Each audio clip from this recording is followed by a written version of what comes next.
नमस्कार, मैं हूं केशव पंडित और आप देख रहे हैं देश का तेजी से बढ़ता है टीवी न्यूज चैनल। और इस वक्त आप हमारा खास प्रोग्राम देख रहे हैं प्रेस कॉन्फ्रेंस। और प्रेस कॉन्फ्रेंस में आज के खास मेहमान हैं दो गीता गंगा रक्षा मंच के राष्ट्रीय अध्यक्ष बीके मिश्रा जी। बीके मिश्रा जी, बहुत बहुत स्वागत है आपका। धन्यवाद। सवाल रामचरितमानस या तुलसीदास जी पर? जी, सीधा सवाल। सबसे पहले तो सभी भारतीय सनातनियों को बसंत पंचमी के पावन अवसर की हार्दिक शुभकामनाएं और गणतंत्र दिवस की हार्दिक शुभकामनाएं। तत्पश्चात देश के कुछ आसुरी प्रवृत्ति के लोग जो निरंतर सनातनों और सनातनियों की जड़ों पर कुठाराघात करने का प्रयास करते हैं, उनके लिए हम और आप यहाँ उपस्थित हुए हैं। अब आपके सवाल की तरफ प्रकाश डालते हुए, जैसा कि अब इस समय चर्चा का विषय बना हुआ है कि अंधा देखे तो पतियाए, कहावत है कि खुद के बारे में तो जानते नहीं है और चले हैं रामचरितमानस पर टिप्पणी करने, चाहे वो बिहार के शिक्षा मंत्री हो। अब देखिए सरकार का भी समीकरण, आप शिक्षा मंत्री किसको बनाते हैं भाई? कम से कम उसके नाम के साथ शिक्षा मंत्री जुड़ा हुआ है तो उसके अंदर कोई तो शिक्षा हो।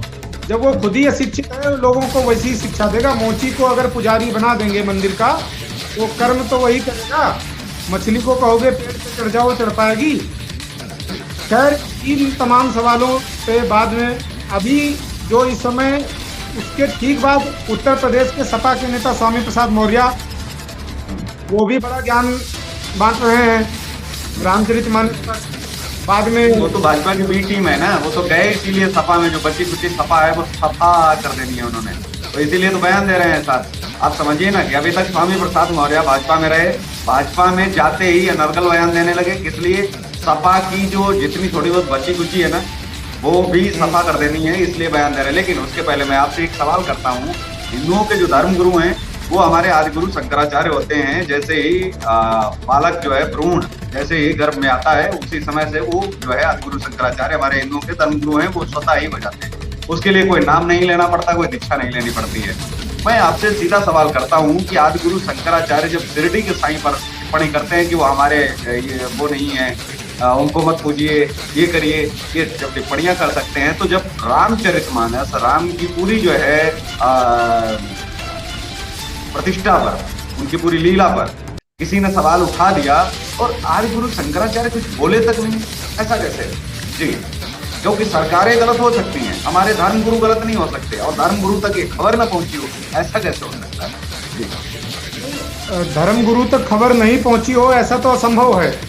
बोल नहीं रहे हैं, कोई भी कारण रहा हो, लेकिन अधर्म को और अन्याय को चुपचाप सुनने का जो एक माहौल होता है, वो महाभारत को जन्म देता है, जैसा कि इतिहास। मैं तो धर्म गुरु की बात कर रहा हूँ कि धर्म गुरु ताल ठोक करके बागेश्वर धाम के उस बच्चे को ललकार रहे हैं जो अपना सनातन बढ़ा रहा है, अपनी चीजें बढ़ा रहा है।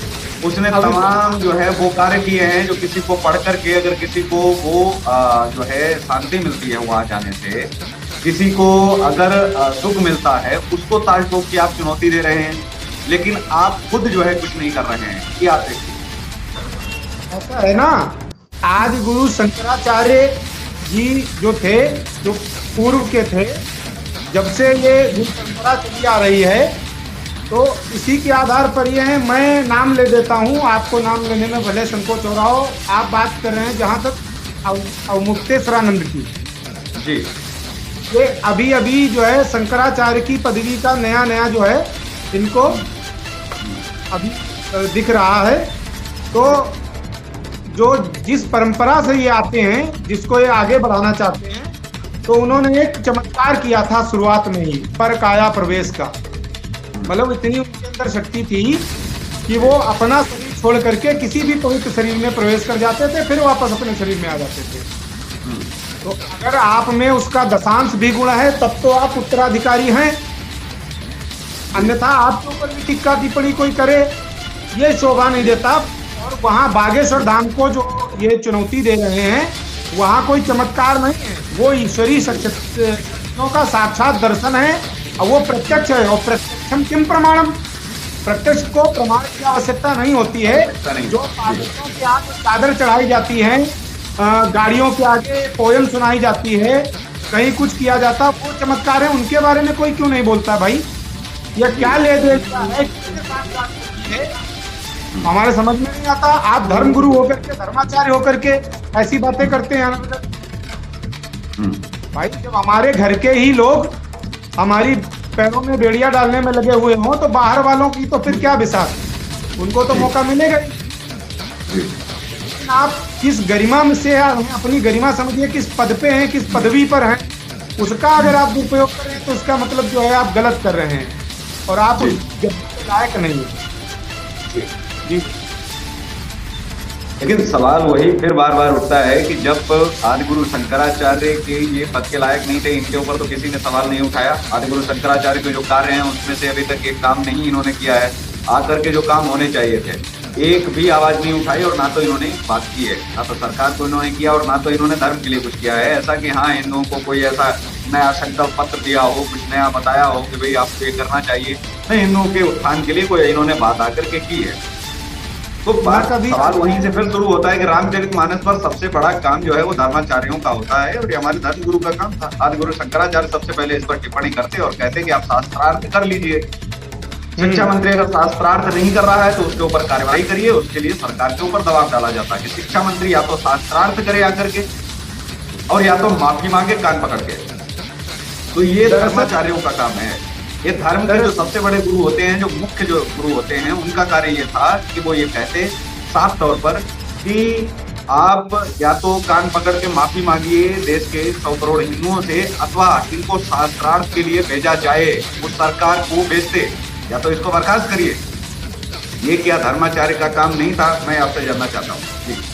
नहीं, ये बिल्कुल सारे कार्य उनके हैं जो आपने बताया है, परंतु आप एक बात सोचिए कि ये अभी पूर्ण रूप से शंकराचार्य बने नहीं हैं, उत्तराधिकारी हैं, मैं नहीं मानता। और विनाश काले विपरीत बुद्धि, शंकराचार्य की नियुक्ति साक्षात नारायण के द्वारा होती है, माध्यम कोई भी हो, और ये उसके लायक नहीं है।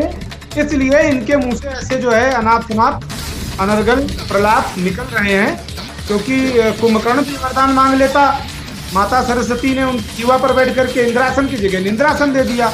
तो वही काम ये भी कर रहे हैं महोदय, और इनके लिए भी अच्छा है और हमारे धर्म के लिए भी अच्छा है। और दूसरी तरफ अब बात उनकी ले लेते हैं जो कभी भी और किसी भी समय सनातन को टारगेट करने के लिए अपने दिलों से निकल करके आ जाते हैं। तो बीके मिश्रा गौ गीता गंगा रक्षा मंच की ओर से खुली चेतावनी दे रहे हैं कि मतलब अब बहुत ज्यादा हो गया और इधर सरकार के भी कान भनकने चाहिए। ये नहीं कि स्वामी प्रसाद मौर्य को उधर भेज दिया राजनीति करने के लिए। राजनीति नहीं है, धर्म में सिर्फ राष्ट्रनीति चलती है। राजनीति आप अपनी वोटों की करिए इलेक्शन के टाइम पे। इस निंदा कानून जल्द से जल्द लाया जाए और ऐसा नहीं कि कोई भी आकर के सनातनियों को गाली बकने लग जाए। आजाद हिंद मिशन की तरफ से मैं पहला व्यक्ति ऐसा हूँ जिसने गौ माता के लिए, मैं आपको एक खुशखबरी भी दे रहा हूँ कि आज तक गौ के आगे माता ही सनातनी लगाते आए हैं, लेकिन किसी ने सीधे जो उनका घर होता है उसको गौशाला बोल देते हैं। मुझे इस पर आपत्ति थी कि ये शाला शब्द, ये गौशाला, ये क्या है? मतलब पशुओं के बांधने का जो पशुशाला होती है उसी को गौशाला एक शब्द दे दिया तो वो गौशाला होती है। गलत शब्द है। असली शब्द जो है वो गौ माता मंदिर होना चाहिए, जहाँ गाय पाली जाए। गौ माता मंदिर पहली बार मैं स्थापना करने जा रहा हूँ। उसके लिए जो है प्रयागराज में जमीन भी 9 बीघे किसी ने भूमि दान दी है, गुप्त दान दी है, और वो भी मिश्रा जी ही है। इतना मैं आपको बता रहा हूँ। अधिवक्ता भी है प्रयागराज में बहुत बड़े, और उन्होंने हमारे ट्रस्ट को ये जमीन 9 बीघे दान जो है दी हुई है, और ये कल की ही बात है। और गौ माता मंदिर से वो खुश हुए। उन्होंने कहा कि आपने नाम ऐसा रखा है कि गौ माता मंदिर जो है बनाएंगे, गौ जहाँ गाय पाली जाएंगी और जहाँ गाय रखी जाएंगी, जहाँ गाय रहेंगी, जहाँ गौ माता रहेंगी। तो बोले कि आपने वो शब्द उनको दिया है कि उनका घर मंदिर है, जहाँ गौ माता रहे। वो शाला कैसे हो सकती है? शाला तो पशुओं की होती है, शाला तो जानवरों की होती है, लेकिन माता की शाला नहीं होती, माता का तो मंदिर होता है। उनको तो मंदिर में रखा जाता है, उसको घर भी नहीं बोल सकते। और ये तो घर से भी गिरी हुई चीजें जो है सनातनी बोल रहे हैं, उसको कैसे सीखेंगे? तो जब मैंने बोला कि गौ माता मंदिर बनेगा और उस मंदिर में लोगों को धीरे धीरे समझ में आएगा गौ माता मंदिर कैसे कैसे है, जहाँ गौ माता का निवास स्थान है, जहाँ रहती हैं, जहाँ उनकी पूजा की जाती है, वो है गौ माता। जो सजीव देखने को मिलेंगे, उनकी कोई तस्वीर लगाने की जरूरत नहीं है, आवश्यकता नहीं। कोई गौ माता मंदिर की जो पहल हमने की है, और गौ माता मंदिर जो है गौशालाओं के नाम गौ माता मंदिर रखे जाएं, ये हमारी सरकार से मांग है, और इसके लिए हमने पत्र भी भेजे हैं। तो आप इस पर क्या कहेंगे, पहले तो मैं ये भी आपसे जानना चाहूँगा। मेरा पूर्ण समर्थन है गौ तीर्थ या गौ मंदिर, क्योंकि संपूर्ण तीर्थों का, संपूर्ण दैवत्व का वास है। 33 देवी देवता विराजमान है माँ भगवती के अंदर, और जो है ये त्रैलोक की जननी है, सिर्फ पृथ्वी वासियों की नहीं है, ये त्रैलोक की जननी है। धेनु प्रिया सदा मान्या वंदा मातैव सर्वदा घासम खादत। नहीं, लेकिन आपसे मैं पूछ रहा हूँ कि साला शब्द गलत है कि नहीं? गलत शब्द जो अभी तक यूज कर रहे हैं हम, और सरकारें साथ में उसमें सहयोग कर रही हैं, तो वो या तो गाय को माता मत मानिए। अज्ञानता का अन्य धर्मों के लोग बोलते हैं फिर उस चीज पर उतर आइए, लेकिन अगर उस पर नहीं उतरे हैं तो फिर उनके घर को तो हमने घर भी नहीं रहने दिया। मंदिर की बजाय हमने सीधे घर थोड़ी साला बना दिया है जी, जहाँ पशु पाले जाते हैं। बिल्कुल संशोधन होना चाहिए भाई। जैसे अभी शहरों के, नगरों के, ग्रामों के नाम चेंज हो रहे हैं, इसीलिए तो हो रहे हैं कि पूर्व में गलत रखे गए। तो गलती किसी से नहीं हो सकती, अज्ञानतावश जो है। जब हम गाय को माता कहते हैं, और माता है, और सिर्फ हमारी नहीं, वो त्रैलोक की जननी है, तो फिर उनका रहने का स्थान शाला कैसे हो सकता है? शाला कैसे वो तो वो गौ जो भी देवी देवता जहाँ निवास करते हैं उसको देवशाला नहीं बोल सकते हैं। तो इस तरीके से हम तो उसको माँ मानते हैं, तो गौशाला भी नहीं हो, ना गौ मंदिर हो, गौ माता मंदिर हो। जो माता बोलते ही हैं, जैसे माँ दुर्गा मंदिर, माँ सरस्वती मंदिर, माँ लक्ष्मी मंदिर, महालक्ष्मी मंदिर। तो इस तरीके से हमें लगता है कि गौ माता मंदिर होना चाहिए। सभी लोगों के अंदर जो है वो एक भावना जो है अलग से जागृत होगी, और तो लोग जो है सामाजिक दृष्टि से देख पाएंगे। उस मंदिर के भी दर्शन करने जाएंगे जहाँ शाला नहीं होगी, जहाँ मंदिर होगा, और जहाँ माँ निवास कर रही होंगी, उनका निवास होगा, वहाँ पाली नहीं जाएंगे। गाय माता का निवास है वो, ये बोला जाएगा। शब्दों में चयन करना ही तो सनातन संस्कृति है जी। मैं पूर्ण रूप से सहमत हूँ। अब यही सवाल देखो, उस सवाल से जुड़ा है जिस तरह से ये जो ग्रंथ है, पवित्र ग्रंथ है रामचरितमानस, दर्शकों को बताना चाहता हूँ, क्योंकि हमारे सनातनी जो हैं, जब अपने धर्म के बारे में नहीं जानते हैं, तो कोई किसी धर्म का आकर के उनको अगर उन्हीं के धर्म का ज्ञान बताने लग जाता है, वो मान लेते हैं। कमी कहाँ है कि हमने अपने को नहीं जाना। हम कोई पाठ पढ़ते हैं या कोई भी चैप्टर पढ़ते हैं, उसका शीर्षक होता है, तो इसका नाम क्या है? रामचरितमानस। ऋषियों ने आपत्ति उठाई, मंत्रणा करी, और गोस्वामी तुलसीदास जी को बाह की वेदना बहुत भयंकर हुई। संस्कृत में लिखते थे, रोज पन्ने गायब हो जाते थे, और हनुमान जी ने दर्शन देकर के कहा कि हिंदी में लिखिए, और उनकी रक्षा स्वयं राम और लक्ष्मण करेंगे, और उनको दर्शन भी दिए धनुष बाण लेते हुए, और जब तक वो पास गए वो अदृश्य हो गए। फिर उसके बाद में चित्रकूट के घाट पर भई संतन की धीर और तुलसीदास चंदन घिसे तिलक देत रघुवीर आदि का व्याख्यान आता है। इसको यहीं पर विराम देते हुए आगे बढ़ते हैं। इसका जो नाम रखा गया रामचरितमानस, तो रचि महेश निज मानस राखा, पाई सुसमौ शिवासन भाखा। भगवान शिव ने अपने मानस में, अपने हृदय में, जहाँ पे भगवान का आयन है, राम आयन, रामायण, राम माने राम, आयन माने घर, राम का आयन, तो राम का घर कहाँ? भगवान शिव के हृदय में। रच महेश निज मानस राखा, पाई सुसमो शिवासन भाखा। और जब सुंदर समय आया तो माता पार्वती को बताते हैं। उसके बाद जो है कागभूषुंड जी, गरुड़ जी, भरद्वाज, याज्ञवल्क्य जी, और आदि आदि से होते हुए तुलसीदास जी ने भगवान राम की जन्मभूमि पे नवमी तिथि भौमवार मंगलवार के दिन, नवमी भौमवार मधुमासा, वहां पर ये प्रसारित किया, लिखा। और उसमें सबने कहा कि भाई बहुत सारी से देखो, आवश्यकता आविष्कार की जननी है। वेद हर कोई नहीं पढ़ पाता, वेद के पात्र कलयुग में कोई मनुष्य नहीं होंगे, इसलिए उसका निचोड़ रखा। भाई फल नहीं खा सकते हो, दांत गिर गए तो जूस तो पी सकते हो, तो उसका रस निकाला। वेद में अष्टांग योग बताया है, यम नियम प्राणायाम आदि और समाधि, उसके बाद कहीं भगवान की प्राप्ति, ये कोई कोई कर सकता है। मानस में सिर्फ 3 सीढ़ी हैं, अष्टांग योग में 8 सीढ़ी, तब नवम और दसम द्वार से परमात्मा को पाया जाता है। तो 3 सीढ़ियां कौन सी हैं? आप ऊपर लिखेंगे राम, बीच में लिखेंगे चरित्र और उससे नीचे लिखेंगे मानस। तो हम नीचे से चढ़ते हैं क्योंकि ये रामचरितमानस मनुष्यों के लिए बना है। तो सबसे पहले हम पढ़ेंगे मानस। हम जानवर नहीं मनुष्य बने सिर्फ कम से कम, और जब हम मनुष्य बनेंगे तो क्या होगा, हमारा चरित्र सुधरेगा। उसके बाद दूसरी सीढ़ी आपके चरित्र, हम मानस बन जाए, चरित्र सुधार लें, फिर तीसरी सीढ़ी पे हमें कौन मिलेगा, राम। और राम कौन है? राम का अयन ही, राम का घर ही रामायण है। लेकिन परंतु उसके पहले क्या होता है, भवानी शंकरौ वंदे श्रद्धा विश्वास रूपिणौ। जो रामचरितमानस का अध्ययन करते हैं उनको ये ज्ञात होगा कि पहले शिव और पार्वती का विवाह होता है, यानी श्रद्धा और विश्वास का समन्वय। श्रद्धा तो हमारी रामचरितमानस में है, लेकिन विश्वास है कि अगर हम अभद्र टिप्पणी करेंगे तो हमारी टीआरपी बढ़ेगी। तो रामायण नहीं है वहां। राम का जब श्रद्धा और विश्वास का विवाह, शिव पार्वती का विवाह होता है, उसके बाद राम जन्म होता है। और राम जन्म के हेतु अनेका, परम विचित्र एक ते एका।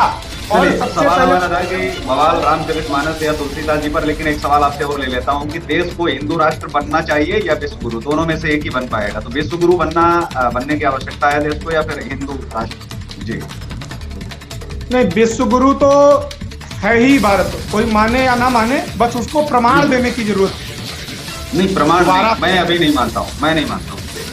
मैं बता भी दूंगा क्यों नहीं मानता हूँ, उस पर मैं आता हूँ। लेकिन मैं आपसे इतना जानना चाहता हूँ कि अब विश्व पर राज करने के लिए भारत को विश्व गुरु की भूमिका में आना चाहिए या फिर हिंदू राष्ट्र बन के बस उसी से संतुष्ट हो जाना चाहिए? जी देखिए, ग्रेजुएशन करने के लिए सबसे पहले मैट्रिक पास करना पड़ेगा। जो मैंने केवल 2 चीजें कही हैं, अगर हिंदू राष्ट्र करेगा तो उसके बाद में जो है ये विश्व गुरु नहीं बन पाएगा, ये मैं आपको बता रहा हूँ और मैं आगे बताऊंगा भी आपको कि कैसे।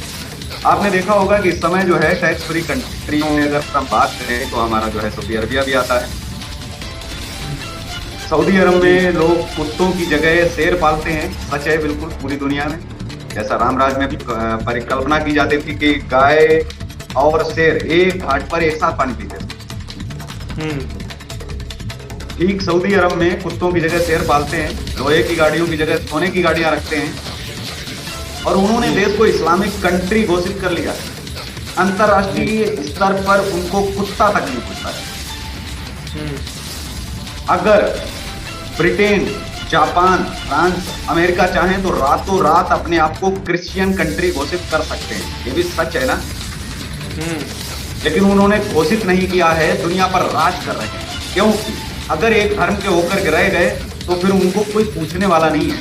यही सऊदी अरब अगर इस्लामिक कंट्री न बना होता, भले ही वहां मुस्लिम सबसे अधिक है, इसके बावजूद भी अंतर्राष्ट्रीय स्तर पर इनको पूछा जाता। अभी तक कम से कम वीटो पावर मिल चुकी होती है। आज तक इनके पास सुरक्षा परिषद में भी सदस्य नहीं है, आपको पता होना चाहिए। जबकि उस जो है सऊदी अरब का दीनार डॉलर से बहुत काफी महंगा है, मजबूत है। हमारा रुपया तो बहुत कमजोर है। अगर हम हिंदू राष्ट्र बनते हैं तो हम राष्ट्र भर में ही सीमित रह जाएंगे। लेकिन अगर विश्व गुरु की उपाधि का मतलब है जो सुपर पावर जिसके पास है, कभी हमारे पास भी होती थी प्राचीन भारत में, जब 64 कलाएं हमारे पास हुआ करते थे। आज सुपर पावर अमेरिका के पास है, रसिया लाइन में लगा हुआ है। अगर हम हिंदू राष्ट्र हो जाते हैं तो हम सिर्फ सिमट जाएंगे, क्योंकि अंतरराष्ट्रीय स्तर पर राज करने के लिए सीधा सीधा जो है नियम बने हैं कि आप हिंदू राष्ट्र तो बन सकते हैं, आप मुस्लिम राष्ट्र तो बन सकते हैं, आप क्रिश्चियन कंट्री तो बन सकते हैं, आप यहूदी राष्ट्र भी बन सकते हैं, आप बौद्धिस्ट राष्ट्र भी बन सकते हैं, लेकिन आप दुनिया पर राज नहीं कर सकते। आप विश्व गुरु नहीं बन सकते। और विश्व गुरु छोड़िए, आप गुरु तक नहीं बन सकते हैं। और उसको भी छोड़ो, जिस क्लास से सुरक्षा देना शुरू होती है उस क्लास में भी एंट्री नहीं आप पा पाएंगे। तो जरूरी इस देश के लिए ये है कि नेताजी आज सुभाष चंद्र बोस की नीति पर चल करके हम इस देश को विश्व गुरु बनाने की कवायद शुरू करें, या फिर हम हिंदू राष्ट्र में ही सिमट के रह जाएं। हम पूरी दुनिया तक सनातन पहुंचाएं, हम पूरी दुनिया तक भारत पहुंचाएं, पूरी दुनिया तक हिंद पहुंचाने की बात करें, या फिर सिर्फ हिंदू राष्ट्र में। अगर हमें सुपर पावर मिलती है, उसके हम ये भी बता देते हैं कि कारण क्या है। अगर हम सुरक्षा परिषद में शामिल हो जाते हैं, हमें वीटो पावर मिल जाएगी। तो जो डॉक्टर APJ अब्दुल कलाम ने जो मिसाइलें बनाई थी, जो डॉक्टर एपीजे अब्दुल कलाम ने मिसाइल बनाई थी, हम उनको छोटे छोटे देशों को बेच सकते हैं। हम अपनी मिसाइलें बेच करके ही अपने देश में बहुत पैसा एकत्रित कर सकते हैं, क्योंकि वीटो पावर वाले ही देश सिर्फ दुनिया को शस्त्र बेच सकते हैं, मिसाइलें बेच सकते हैं। वो हम अभी नहीं बेच सकते। हमारे पास सब कुछ बनाने के लिए है, लेकिन हम खरीद रहे हैं, मजबूरी है, क्योंकि हम अभी सुरक्षा परिषद में भी शामिल नहीं। पहली चीज, दुनिया को हम हथियार बेच करके खुद को टैक्स फ्री कंट्री घोषित कर सकते हैं। डॉक्टर एपीजे अब्दुल कलाम की जब लोग कहते हैं कि मुसलमान इस हिस्से में गया होता, किस हिस्से में गया होता, मैं ये आपसे पूछना चाहता हूँ ईमानदारी से, ये प्रश्न आपसे भी है, क्योंकि नेताजी की फौज में तमाम लोग थे और हर जगह डॉक्टर एपीजे अब्दुल कलाम किसके हिस्से में आए होते अगर सभी मुस्लिम भारत छोड़ के चले गए होते। जी। और साथ में ये भी कि विश्व गुरु की जो मैंने एक चीज बताई है, इसको मैं चाहता हूं कि अगर कोई काटने वाला व्यक्ति है तो हमारे साथ डिस्कस कर ले कि हिंदू राष्ट्र बनकर के क्या वो सुरक्षा परिषद में शामिल हो पाएंगे? कभी नहीं। जी। असल में बात आपकी ठीक है, परंतु अभी हम कहाँ पर है, हमें ये देखा जाए कि हमारा भारत किस कोने में किस जगह पे खड़ा हुआ है। हम तो विकासशील हैं और हम सुरक्षा परिषद में शामिल हो सकते हैं। अगर रसिया को सुपर पावर मिलती है तो हमें वीटो पावर निःशुल्क मिल जाएगी, एड के तौर पर, एक मित्र के तौर पर। जी। देखो, हम राजनीति की बात ना हमने कभी की है ना करेंगे। राष्ट्रनीति के तहत बात कर रहा हूँ, मुझे राजनीति से मतलब ही नहीं है। मैं राष्ट्रनीति की बात कर रहा हूँ, जिसमें राष्ट्रवाद आता है, और राष्ट्रवाद का अर्थ ये है कि टैक्स फ्री होगा तो यहाँ के देश को रोजगार मिलेगा। यहाँ अमेरिका के लोग नौकरी करने आएंगे, हम नहीं जाएंगे उनके पास, अगर हमारे पास वीटो पावर होगा। मैं उसी पे आ रहा हूँ, वीटो पावर और ये सब बातें आपकी सही हैं, लेकिन उसके लिए हमें हमारा जो राजा है वो भी ईमानदार चुनना होगा और वो होना होगा। पता लगा उधर से आया, उधर नहीं मिला तो क्या करेंगे, ये अलग विषय है। ये हमारा नहीं है, नेताओं का और देश की जनता का। राजनीति में मैं जिस धर्म से आता हूँ, हम बचपन से ही एक प्रार्थना करते आए हैं, हमें सिखाई गई, घरों में सिखाई गई। जिम्मेदार मैं आपसे बोल रहा हूँ ना, अभी भी इनके लिए जिम्मेदार सिर्फ शंकराचार्य हैं। शंकराचार्य का विरोध पूरे सनातनी करें ना, ये आप लोगों का काम है, आपके संगठनों का काम है। मैं तो एज ए पत्रकार इस चीज की जिम्मेदारी लेता हूँ कि शंकराचार्यों का विरोध होना चाहिए। अब नहीं हो रहा है, ये वजह आपकी है, क्यों नहीं कर पा रहे हैं ये आप जानिए। वो व्यक्ति जिसको सरकार से बोलना चाहिए खुल करके, कम से कम मैं ये कहता हूँ कि उनको हिम्मत करनी चाहिए। जो हिम्मत आप कर पा रहे हैं वो क्या शंकराचार्य नहीं कर सकते थे? इसी शिक्षा मंत्री के बाद में कोई बोलने की हिम्मत नहीं कर पाता अगर माफी मंगवा देते। और शंकराचार्य का एक बयान देश में काफी है कि आप या तो माफी और या तो आप शास्त्रार्थ करिए आकर के। एजुकेशन मिनिस्टर घुटनों चल के आते, पैदल चल के आते, और ये समझिए कि नाक रगड़ के आते, लेकिन आते जरूर। जी। बहुत से संत कर भी रहे हैं, रामभद्राचार्य जी जो उनसे मतलब ही नहीं है। रामभद्राचार्य जी कर रहे हैं, आप कर रहे हैं, कोई अर्थ नहीं है। यहाँ बैठ के हम चर्चा भी कर रहे हैं, कोई अर्थ नहीं है। अर्थ तब है जब कोई धर्म गुरु, हमारे जो धर्म गुरु हैं, जब वो सवाल नहीं कर रहे। एक व्यक्ति आप सोचिए ना, शंकराचार्य की जो पदवी संभाल रहे हो, वो बागेश्वर धाम को चुनौती दे रहे हो, इतना तुच्छ सा, मतलब मस्खरा सा लगता है। ऐसा आज तक कभी इतिहास में हुआ ही नहीं है। कोई भी सनातन में आज तक, मैं पहली बार, सनातन ही नहीं, किसी भी धर्म में ऐसा मैंने देखा ही नहीं। हर धर्म में सब कुछ होता है। किसी धर्म गुरु ने सीधे तौर पर अपने धर्म के ऐसा कुछ चमत्कार करने वाले लोगों को ललकारा हो? कभी आपने देखा कि किसी मौलाना ने किसी व्यक्ति को ललकारा हो उनके धर्म में चमत्कार करने वाले पीर फकीर को? कभी आपने सुना है कि जैन धर्म में जाकर के किसी ने किया हो? कभी क्रिश्चियन में पादरी ने, कभी जलंधर में चमत्कार कर रहे हैं ना, कभी अपने जो है जो उनके जो हैं जो चलाने वाले जो संचालित कर रहे हैं, क्या कभी उनको ललकारा है जाकर के?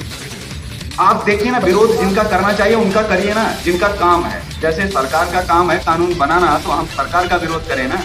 जो काम हमारे शंकराचार्य कर सकते हैं, तो हमारा विरोध शंकराचार्य से, हमारा शिक्षा मंत्री से बिल्कुल नहीं है। और मैं ये समझता हूँ कि हम दिशा गलत अगर पकड़ रहे हैं तो कभी भी हम सही दिशा में नहीं पहुंच पाएंगे। अगर हम सही व्यक्ति का विरोध करना सीख लेंगे, वो भले ही हमारे घर का हो, तो आप सही दिशा पकड़ पाएंगे। और यहाँ पर विरोध पास का जो है, जो प्रश्न है, उसके लिए शिक्षा मंत्री जिम्मेदार नहीं, उसके लिए हिंदू जो कर रहे हैं वो गलत दिशा में कर रहे हैं। अगर आप गलत दिशा में कोई चीज कर जाएंगे तो आपको उसका हल नहीं मिलेगा, सीधी बात है। जी।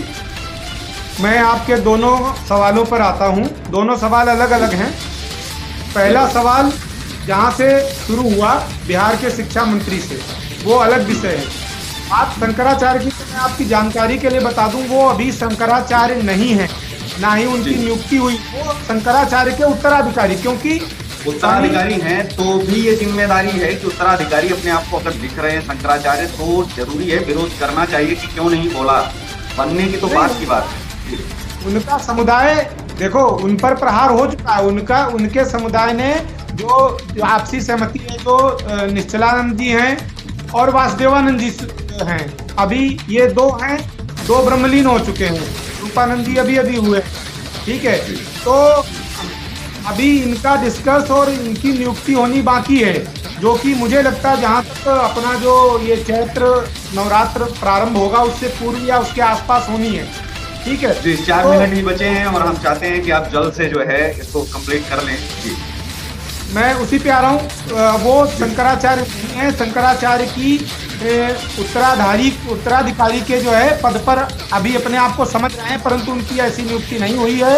हाँ, अगर मौजूद 2 शंकराचार्यों में से अगर कोई बोले, पहली बात बोलेंगे नहीं, वो बोलते हैं धर्म के पक्ष में, बोलते हैं धर्म की रक्षा में, बोलते हैं और इनको बहिष्कृत करेंगे।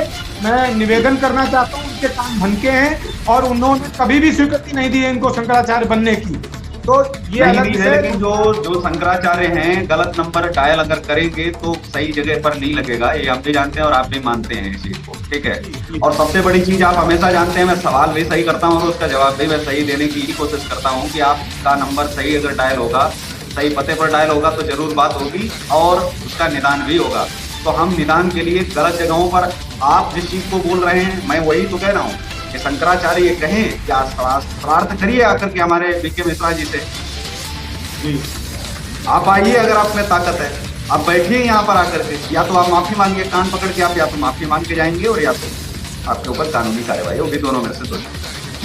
मुक्तेश्वरानंद को अपने बयान वापस लेने चाहिए। आपकी सवालों से मैं पूर्ण सहमत हूँ। यहाँ पे शंकराचार्य मठों का जो हमारे मुख्य शंकराचार्य है, उनका कोई दूर दूर तक कहीं लेना देना नहीं है। मैं फिर आपको अवगत करा रहा हूँ कि उससे उनको मत जोड़िए।